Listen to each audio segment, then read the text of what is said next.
close till I get up. Time is barely on our side. I don't wanna waste what's left. Olá, pessoal, boa noite, tudo bem com vocês? Como é que vão aí com esse calorão todo? Como é que vocês estão? Hoje vocês estão vendo que eu mudei o meu cenário. Eu vim para o meu quarto, que no outro quarto lá só tem ventilador e não dá para ficar só com ventilador. Tá demais. O calor tá muito grande, aí corri para o meu aconchego aqui do meu quarto. E hoje eu quero conversar com vocês uma situação a respeito da minha história de vida, da minha trajetória, para que vocês conheçam um pouco mais e para que vocês vejam assim, eu tenho o meu conceito sobre mim mesma é que eu sempre fui uma guerreira, desde pequena. E então, o que acontece? Eu cresci, eu viajei por vários lugares no Brasil, né? Morei um tempo em Sergipe com meus pais, amo Sergipe, e eu faço parte da família Monteiro, uma família muito conceituada, né? Infelizmente eu faço parte pobre, mas sou feliz, né? Com a minha situação, glória a Deus por isso. Então, o que ocorre? Eu sou de uma família de 10 filhos. Eu sou a segunda, porque a primeira faleceu. E hoje em dia só tem vivo comigo 3 irmãs. E os meus outros 2 irmãos morreram tem pouco tempo. Então, o que ocorre? Desde criança, eu tive muita responsabilidade. E então, eu digo assim, que meu momento de criança, de brincar e tal, era quando meus primos iam na minha casa visitar a gente, ou quando nós íamos para a casa dos primos. Esse era o meu tempo de criança, porque fora isso, o meu pai trabalhava viajando muito. E quando meu pai viajava, aí sempre eu tinha minhas 2 avós que moravam conosco.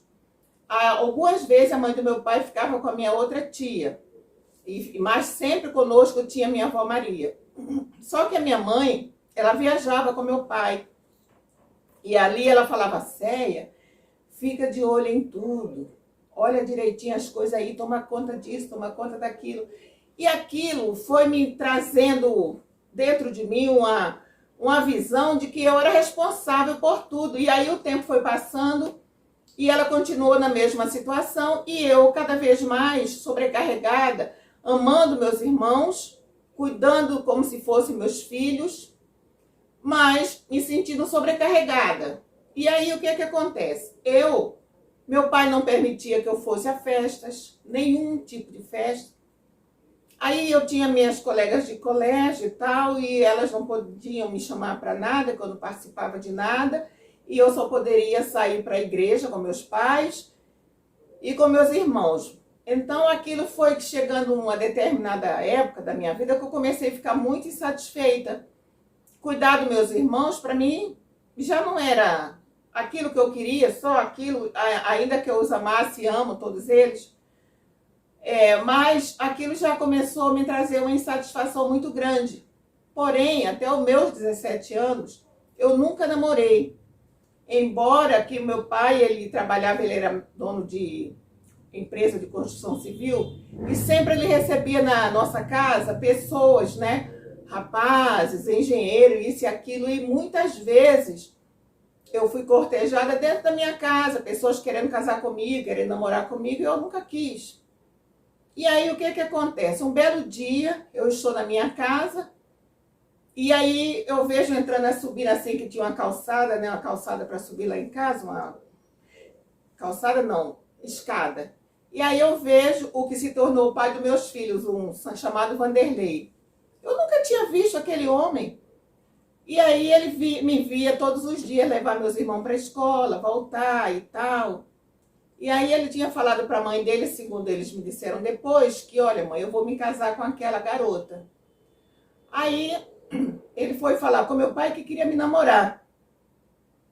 Aí meu pai olhou assim para mim e falou assim, ué, você não me disse que estava namorando. Eu falei, realmente não.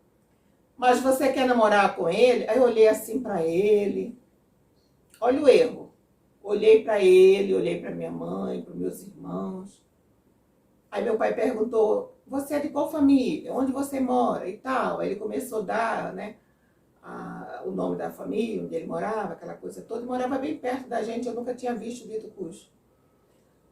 Aí eu peguei e falei pro meu pai, tá, vou namorar. E a realidade é que aí a gente namorou 2 anos, nos casamos, e todo aquele tempo que eu estava com ele namorando, eu sentia que eu nunca tinha chegado a amar ele de forma alguma. Mas eu queria sair da minha casa. Aí eu pensava assim, bom, eu vou me casar, vou sair da minha casa, vou ter liberdade, vou poder ter minhas amigas, vou poder passear para algum lugar junto com ele, ou sei lá. Minha ideia era essa. Aí veio o casamento. Meu pai não comprou nada para me ajudar no meu casamento, porque ele não queria que eu me casasse. Falava, olha, esse sujeito bebe, a família dele é assim, assim, assim. E eu falava, não, pai, não é não, ele não bebe não. Só que eu nunca tinha tido contato com alguém que bebesse ou que fumasse. Portanto, eu não conhecia esse odor. Aí vocês vão me dizer, ué, em qual lugar que você vivia? Na minha casa. Eu saía retinha para onde eu tinha que ir, voltava e assunto encerrado. Resumindo, nos casamos. Aí, quando eu acabei de me casar, o meu sogro virou para mim e falou assim, vamos ver se a partir de hoje você respeita o nome da família que você recebeu. Eu olhei assim para ele e falei, ué, como isso? Resumindo, me casei, aí 1 ano e pouco de casado eu não engravidava, aí todos os dias minha sogra olhava para mim e eu era muito, muito, muito magrinha, e minha sogra falava, lá vai a figueira do inferno. E eu nem me preocupava com aquilo, eu nem entendia por que ela falava que eu era a figueira do inferno, nem estava aí. Aí depois é que eu vim saber o que é a figueira do inferno, né? Que não produz. E aí, logo depois, um tempo, eu fiquei esperando meu filho, Vandeir. Resumindo, eu tive 4 filhos, perdi um com um choque anafilático, como eu já falei na outra ocasião. E fiquei com meus 3 filhos, que graças a Deus são filhos educados, são pessoas que, graças a Deus, temente a Deus. Tenho 6 netos lindos e maravilhosos que são a minha vida. E o que eu quero dizer para vocês com isso? Meu casamento não deu certo. Esse homem me envergonhou de tudo que foi forma, porque ele bebia, ele tinha uma profissão boa, mas ele não trabalhava, ele só bebia e faltava serviço, e todo mundo queria ele trabalhando, mas com um salário bom, mas ele não conseguia ficar sem beber. E aí eu com meus filhos, e aí eu passei a depender do meu pai para me sustentar de tudo. E aí o que acontece? Eu fiquei muito chateada, eu queria trabalhar, ele não deixava, e dizia que eu queria era arrumar namorado. Enfim, uma perseguição, foi muita dor, foi muito sofrimento. E vendo meus filhos passando por tudo aquilo, né? E eu querendo arrumar uma situação de tirar meus filhos daquela forma que a convivência com ele já estava muito difícil. Ele dizia que me mataria, enfim. Aí um dia meu filho mais velho, meu filho Vandeir, aí eu consegui trabalhar, o meu emprego, eu morava em Cavalcante e fui trabalhar na Nossa Senhora de Copacabana como vendedora. E chegando lá, aí eu trabalhando, aí quando eu cheguei em casa uma vez, o meu filho falou assim, mãe, eu descobri que meu pai está querendo matar a senhora. Então, não queremos mais ficar aqui, porque ele disse que vai lhe matar. Eu falei, que isso, meu filho? Que isso? Não, ele estava bêbado. Não, mãe, embaixo do colchão tem um facão que ele vai lhe matar. E eu fui ver, estava lá. Então, eu liguei para minha mãe, meu pai nessa época tinha uma empresa. Aí eu liguei para minha mãe vir buscar as crianças. Aí no dia seguinte, a minha mãe foi pegar as crianças. Eu não sei por que motivo minha mãe não pegou os pertences dos meus 3 filhos. E aí, nesse dia que a minha mãe iria buscar as crianças, eu saí de casa, ele estava dormindo, eu bati na cabeça dele e falei, olha, eu estou saindo de casa hoje, para nunca mais eu voltar. Eu dei todas as chances a você, arrumei psicólogo, arrumei tratamento, eu fiz de tudo, e você não procurou se endireitar, você não ama a sua família. E ele não acreditou. Aí minha mãe foi pegar meus filhos à noite, né, que meu pai tinha motorista e levou meus 3 filhos. Aí no dia, quando eu cheguei do trabalho, já fui direto para casa da minha mãe, que ela morava em Campo Grande, né? Onde eu moro. Então, quando eu cheguei ali, meus filhos não tinham nada para trocar, não tinha uma peça de roupa. Não tinha uma peça de roupa. Então eu entrei assim em pânico. Então eu fiquei em pânico, né? Porque eu vendo aquela situação, meus filhos sem roupa, e eu estava no trabalho há pouco tempo, eu não tinha ainda nem um mês para... Ainda tinha um mês para me receber. Aí nisso eu fui, né? Um dia ou 2 depois dessa situação, eu fui um dia muito frio. Aí eu fui no telefone, ainda tinha aqueles orelhões, né? E eu fui para o orelhão. Mas estava uma fila tão grande de pessoas para telefonar. E aí tinha uma sacola encostada assim naquele ferro do orelhão. Uma sacola, 1 ou 2, nem me lembro mais. Aí todo mundo foi saindo. E ficou uma moça perto de mim. Não, a moça na minha frente, só uma moça. Aí quando ela saiu, aí chegou uma que ficou logo depois de mim. Aí eu fui telefonar. Quando eu saí do telefone, a moça falou: senhora, olha, a senhora esqueceu suas sacolas aí. Eu falei: não, não é minha não. Ela falou: é sua sim. É sua sim, olha, tá aí, só tem a senhora aqui, é sua. Eu falei: não, não é. Ela insistindo que era minha. Aí eu falei: quer saber? Então tá bem. Obrigada, senhora, tchau, saí e fui pro meu trabalho. Olha só como é que são as coisas, como é que Deus faz. Sabe o que tinha nessas sacolas? Roupas de frio do tamanho exato da minha filha, dos meus filhos. Calcinhas compridas, que estavam na época do frio. Camisetinha meia manga. O que meus filhos precisavam para imediato. Olha como é que o Senhor faz. Aí depois que estava assim, mais ou menos no meado do mês, eu chamei o gerente e perguntei se eu poderia fazer alguma compra ali, que lá vendia coisas de crianças também, de adolescente e tal. E ele então deixou eu fazer uma compra, eu fiz uma compra para os meus filhos de roupa.